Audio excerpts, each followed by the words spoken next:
right, good evening, everybody. I'd like to welcome everybody to the Brooks Detachment virtual town hall meeting. We decided to go with this particular format just so we could reach as many people as possible.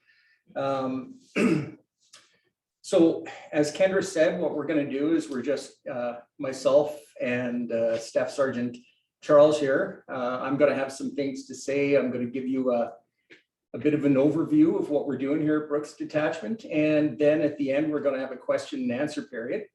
And if perhaps there's a question that you didn't think of at the time or you think of after we're done, by all means, you can always send your questions into our email address at brooks@rcmp.grc.gc.ca. I'll submit it as well. And Kendra is going to send that out. So by way of introductions here, I'm Staff Sergeant Yetman. I'm the detachment commander here in Brooks. I've been here since February of this year, and I was actually promoted into the position in May of this year. So this is my second time in Brooks. I was here for about 5 or 6 months in 2017, and I was very much looking forward to coming back. So here I am.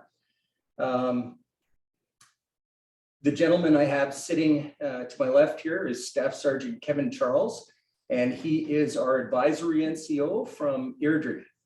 We also have on the line here, or on the video, we have Superintendent Gordon Sage, and he is our assistant district officer. So what I'm going to do is I'm going to give you a bit of an overview, a bit of an introduction to the detachment, as well as going to go in and talk about some of the things that we're doing here at Brooks Detachment. Are you ready for me to carry on there, Kevin? Carry on, absolutely. Awesome. Okay, so just to let you know, Brooks Detachment, it consists of 29 regular members. That's uniformed police officers. We've got 2 public service employees, and we have 7 municipal employees. One of those municipal employees is our Safe Communities facilitator, and that would be Kendra Sieben, that you've already met here this evening. And she's also going to be our moderator this evening as well. Brooks Detachment is also comprised of some different units, so groups working within the detachment. Notably, we have our general investigations section. That's a member that we have here that tackles some of the larger investigations, some of the drug work and whatnot. We also have a community policing unit, which is a new unit for us here in Brooks. And we have a corporal in charge of that unit. We also have, falling under that umbrella of community policing, we also have our domestic violence investigative team. And we also have our school resource officer. In the office here, we're also lucky to have victim services working right out of our office. And we have a coordinator here that's in charge of victim services, and we have several advocates that work there as well. Very lucky to have them working out of our building. So we provide municipal policing to the city of Brooks, as well as provincial rural policing to the county of Newell. Our patrol area is 5,904 square kilometers. Population of the city of Brooks is 15,805 as of 2020, and the population of the county of Newell is 8,022. So we have over 23,000 people in our detachment area that we police. So sometimes people ask, how do you decide what to do from year to year? Like, how do the priorities get set? Well, we use this tool called the annual performance plan. And so our annual performance plan is a document that assists each detachment in planning their various activities and initiatives for the coming year. And these are based on community identified priorities. Back in February, March of this year, we conducted a survey an online survey in which we reached out to the residents of the county as well as the city. We had some pretty good responses to that. And as a result, they identified several priorities. So the priorities that we're focusing on are priorities that are identified by you, our community members. So based on the consultations, it became clear that the things that our residents wanted us to focus on were crime reduction, crime prevention.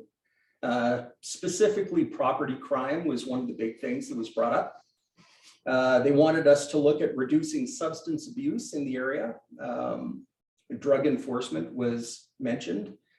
Safe roads and highways, that's always something that we try to focus on. So that comes in the form of traffic enforcement, education, and enhanced police community relations. So public engagement, most specifically.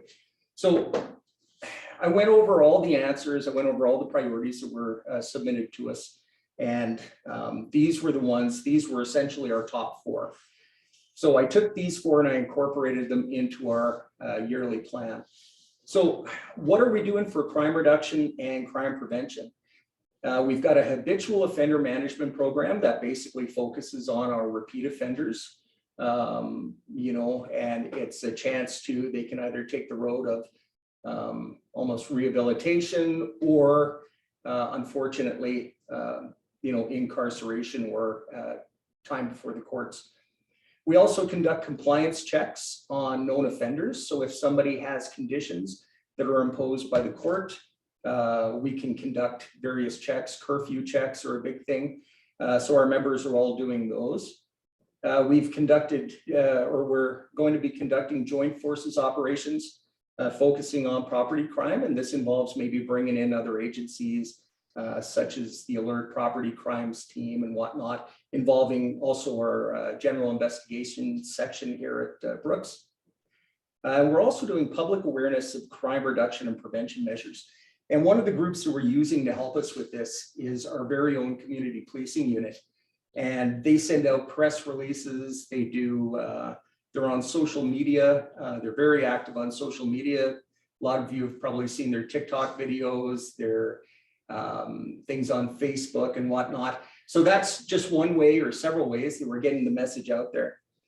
Another big one was reducing substance abuse. Now, our plan has taken on the basically the task of drug enforcement. So what we're doing for that is joint forces operations targeting possession, trafficking of illicit drugs in the area. Safe roads and highways, we're doing traffic enforcement. All members of this detachment are actively involved in traffic enforcement operations. They do that either individually, they do it as a team, or in some cases, they get together with our partner agencies and they focus on what we call joint forces enforcement operations. And those partner agencies can be the community peace officers, bylaw officers, the highway patrol officers, the vehicle enforcement officers, various other fish and wildlife. So there's an endless number of partners that we can team up with for these things. To enhance public and community, or police and community relations, so public engagement, what are we doing for that? We started up our first ever community policing unit here. And it has been very successful. It's actually surpassed my expectations for it. A lot of you may have seen them out and about in the community over the last few months, doing foot patrols, out in the parks, interacting with people of all ages, youth, all the other people in our community as well. So we started up that unit. We also engage in attendance at public events. You may have seen our members out in uniform at various events around the community. They do presentations to various community groups, and these presentations can be on any one of a number of topics, fraud, safety. They've done bike rodeos for young people and whatnot. And they also do media releases, and that ties back in again to the to the TikTok videos, their very active presence on social media. So how is our progress being to date? That's a question I get asked from time to time. How are we doing? You know, and it's always good to get a bit of a checkup and find out how we're doing with things. So we have some statistics here, but they're not the boring kind of statistics, I promise. So as of the end of our second quarter, so our second quarter ends at the end of September. So at the end of the second quarter, our detachment is on track to meet all of our target goals. We've actually exceeded some of them already, which is always a good thing. So for offender compliance checks, we established a target of 40 for the year. We've already completed 28.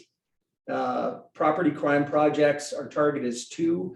As of right now, we have 0, but we're still in what we call the intelligence gathering stage. So we have to gather, you know, sufficient information before we can actually put a project together and then team up with our partners. So we're still kind of in that phase right now. Public awareness, we set a goal of 12 media releases under the umbrella of crime reduction and prevention. So we've sent out 10 releases already, so we're well underway with that. Joint force drug projects, we set a goal of 2. So we've conducted 1 in conjunction with the Alberta Law Enforcement Response Team, or ALERT, and that was focusing on a known property here in town.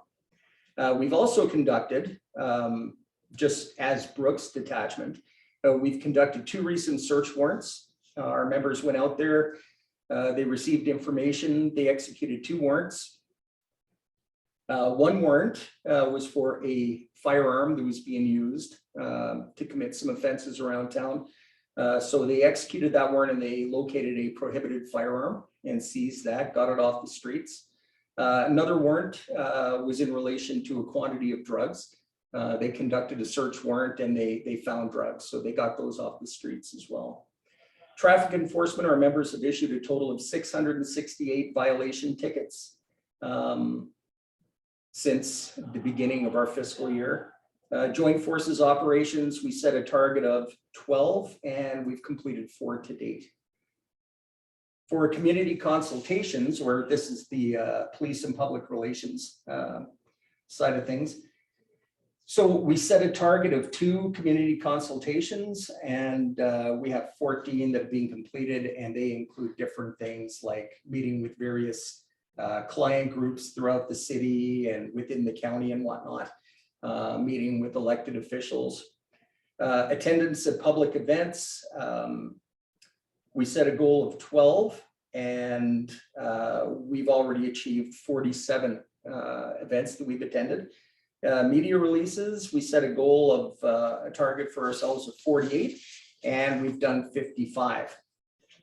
Presentations to community groups, we set a goal of 12 and we've actually completed 20 as of the end of September. So as you can see, things are right on track, you know, for us to meet our target goals. And again, these are priorities that were identified by our communities. So between the people of the citizens of the city of Brooks and the county of Newell. And as you can see, you know, we take those priorities very seriously. So that's all I have for my end of things. Kevin, I don't know if you had anything you wanted to add or. Oh, just great. Thank you, Gord. That's some great work being done by your detachment and your members here, all your employees. So fantastic. Keep up the great work.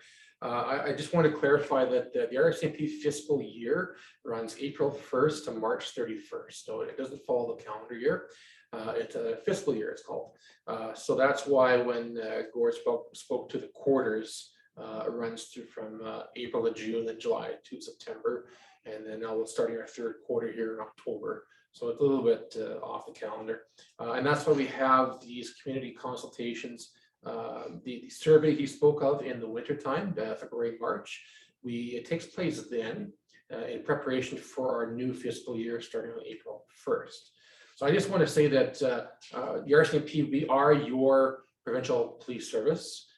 We are the policing service for the city of Brooks, and we're proud to be so. And that's why it's so important that we get your feedback on what you think our priorities should be, because we now have that flexibility as an organization to reflect your wants and your desires for our where our focus should be at. So come February, March this year of 2022, I should say, I expect there'll be another survey coming out from this attachment. Absolutely. Please take part of it. Make sure you give your honest feedback and say, you know what, I live in the county of Newell, I live in the city of Brooks. Here's what I think is a priority for the police. Here's why. And you know, all your comments are really important to us. So thank you. Okay, so I guess at this time, I'd like to open up the floor to any questions or comments that anyone may have. We're here, we're ready, willing, and able to answer your questions. So So we have one already. For sure. They said, can you elaborate on safe communities and how they aided feedback, keeping citizens up to date with important goals and events that happen within our community? I can. As a matter of fact, safe communities is a very important part of what we do here. It's a city initiative. We have a municipal employee, like I said, Kendra Sieben. She works out of our office. She does quite a few things in terms of keeping everybody advised of what we're doing here. Again, they're extremely active on social media. Part of their job is they send out press releases into the paper, onto social media to let everybody know what we're doing. And again, she's usually out and about with Corporal Argue and any of the other community policing members, meeting members of our public, letting them know what's happening at the detachment. And she also works with some other groups as well, such as Bassano Detachment, and she helps out our fire department and peace officers as well, I believe. So as you can see, a very valuable resource. I hope that answered your question. I don't know if I missed anything. No, I think that summed it up. The next one is, how will the RCMP collaborate and, air quotes around, introduce themselves to our new council? I see that, so this is part of their comment. I see that Mr. Idris is here, and I want to thank him for being so involved and present within our community as well. So yeah, how will the RCMP collaborate and introduce themselves to the new council is the question. Well, one of the first things I can think of is, I know that we do have a council meeting coming up, and I will be attending to that. One of the other things I was looking at doing here in the very near future was finding out, you know, who our new council members are, and reaching out that way to introduce myself, and we can introduce other detachment members. One of the things I like to do from time to time is bring detachment members to council meetings.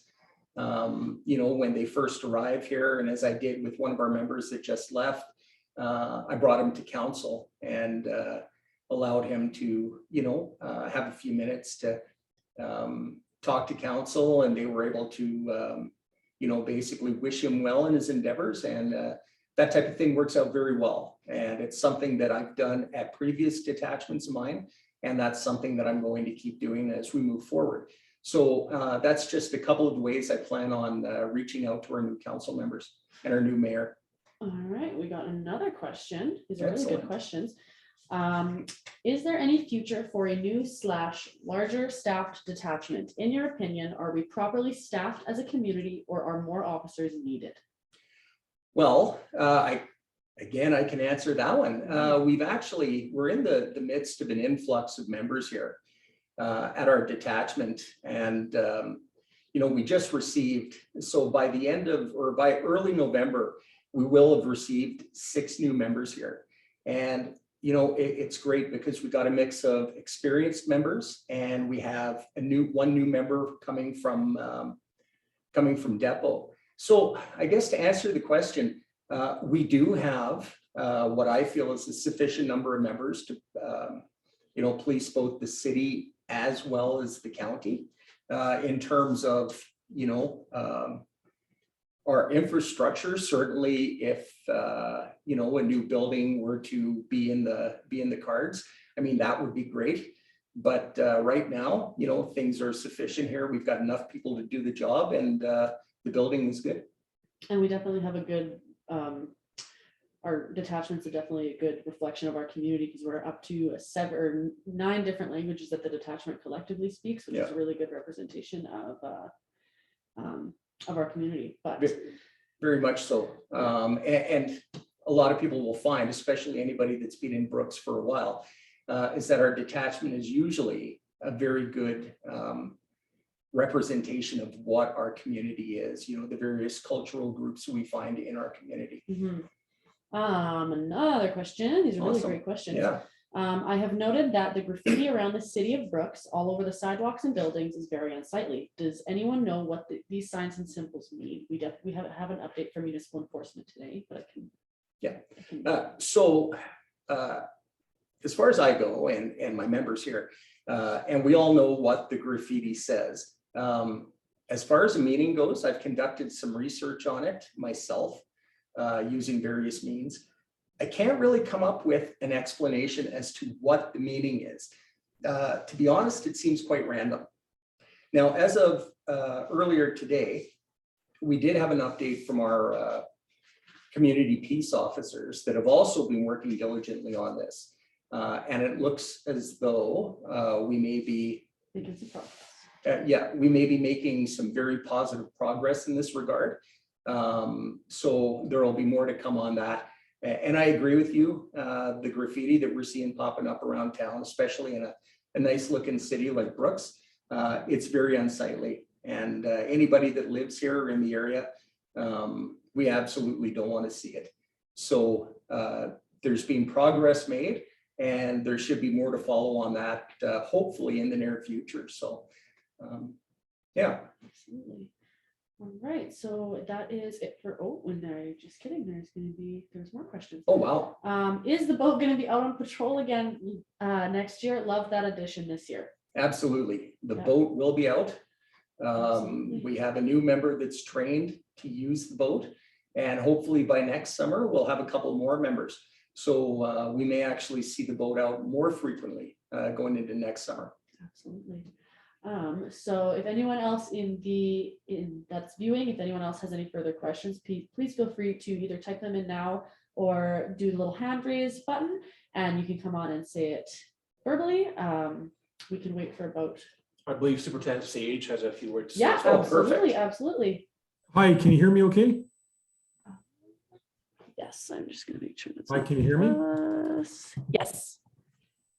Okay, no, I just wanted to take the time and thank everyone for coming out here today. One of the big priorities of us and the RCMP provincially from our commanding officer is the community consultation. So this is a big, you know, with COVID going on right now, we like to do it in person, but unfortunately we have to do it this way for safe ways of doing it. But just to comment on the mayor and council throughout. So I cover 38 detachments in Southern Alberta, pretty much from Olds across to the BC border, Alberta right down to the US border. So we have that big area, but with the recent election last night, there's a few mayors and councils, but us from district, we also like to engage the mayors and council just to kind of check in to make sure we're meeting the needs of the community. So we will be doing that in the upcoming weeks and months with the upcoming mayors and councils. So we certainly offer ourselves to the city of Brooks, which we will be coming down there to speak to them. The feedback that you have, I mean, we can only be as good as what the people of the communities want us to do. And our generally priorities are similar throughout our district, but they do vary specifically on the community, and we will be working with what you want us to do. I mean, I've always said, you know, we are your town police, and we work for you. So, you know, although the RCMP has priorities that overall are high arching priorities, generally they fall in line, but we really drive down to the communities and ask our commanders to figure out, you know, what they want us to do as in priorities and let us roll it out. So that's what's being done here tonight. So thanks for everyone for their comments. Please don't be shy to reach out and let us know what you feel is a priority, because if we don't have that engagement between us and the community, we're not doing our job. So that's what our number one priority is. So it will continue to happen, and please keep the lines open. So I can also answer any questions if anybody has any questions as well. Thank you, sir. Thank you, sir. So it is looking like we do have another question in our chat box. It is saying, will rural residents start to see more of a local RCMP presence in the form of crime watch or outreach instead of just seeing traffic services on highways? I am a rep for Rural Crime Watch, so I do have an update, but. Okay. So to address the visibility piece, our members are getting out into the rural areas. Members keep logs of how many patrols they make and where they make them. So we are getting out to the areas. I always tell people whenever they ask, how come we don't see a police car at a certain time or on a certain day? And the fact of the matter is the police, the members are out there. It may be 3, 4 in the morning, in a lot of cases, but they are getting out there. We're kind of trying to focus now on more and more getting them out to the communities, during the daylight hours. I go to the communities for council meetings and whatnot. So that's something that I think that we can improve upon. I think that's something that we're going to improve upon moving forward here. Absolutely. And in terms of Rural Crime Watch, just a small update for that. Sure. The meetings have definitely dialed back during COVID, just because not all members have had access to the adequate amount of technology, but that is still something that is very much existing. We want to be a little bit more prominent during COVID and hopefully more so even after COVID. But that is definitely what has affected that engagement level. For sure. And that's something, Rural Crime Watch is something that's near and dear to my heart as well. Sure. And that's something that we're going to be focusing on as well moving forward. I started up the Rural Crime Watch group when I was in Tabor before coming here. And they've got up and running and they're active now. So, I'm going to be looking at what we can do with our Rural Crime Watch group here to move things forward. Just one other thing, can you hear me? I'd just like to add. One thing that RCMP is fortunate to have, and is one thing in district, we have crime reduction teams. So we have a team of 8 members that work out of Airdrie, but they're solely dedicated to the rural crime response in the division. Now, what they're 8 highly trained members that are able to do many things, search warrants, undercover operations, surveillance, all those different things.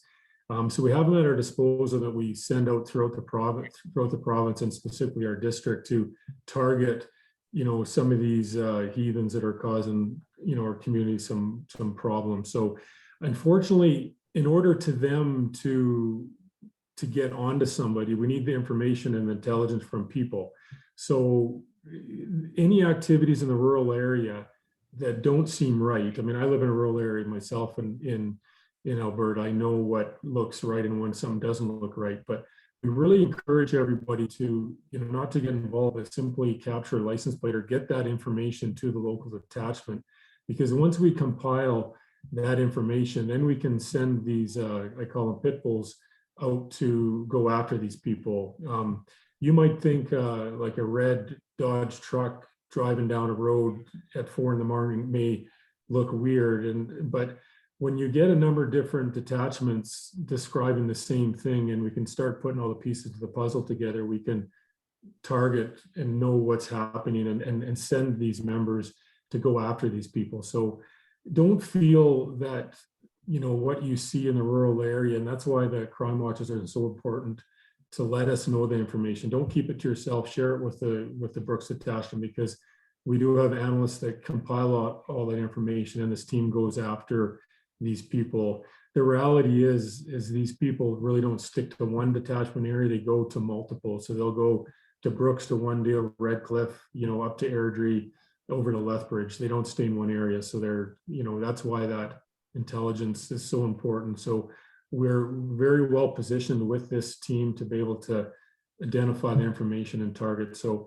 I guess what I'm trying to say is, please, if something simple, please call us and let us know, because it might be the little piece of information we're looking for and then we can send our team out. Something is oil field damage, all the different types of, targets that are out there and, in the rural area that is very important. Copper wire thefts, those kind of things are very important. They do a lot of damage to everybody. So, but please let us know, and we're well positioned to deal with that now.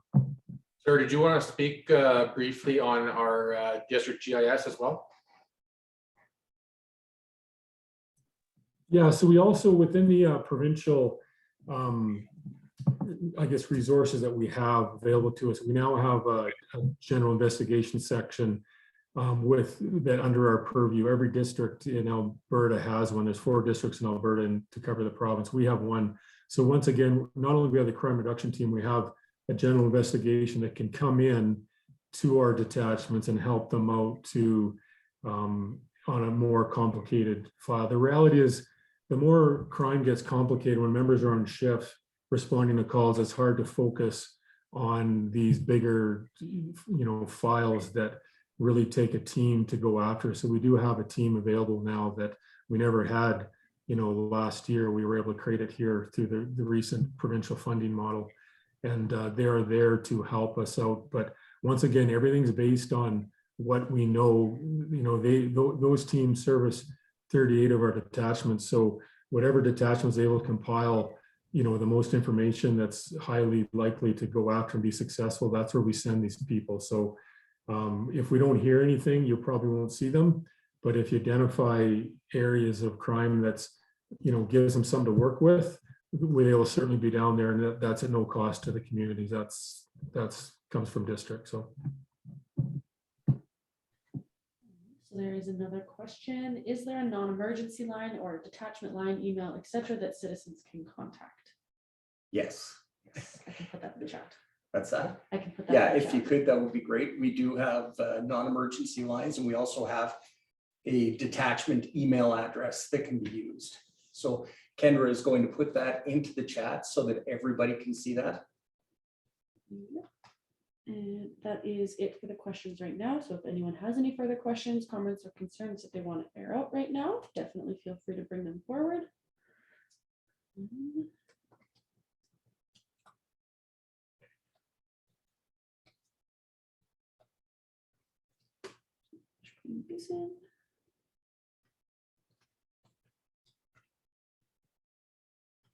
Did we just get another one show up on the bottom? That is me. That's just me okay. dropping those ones in. Yeah, we are good.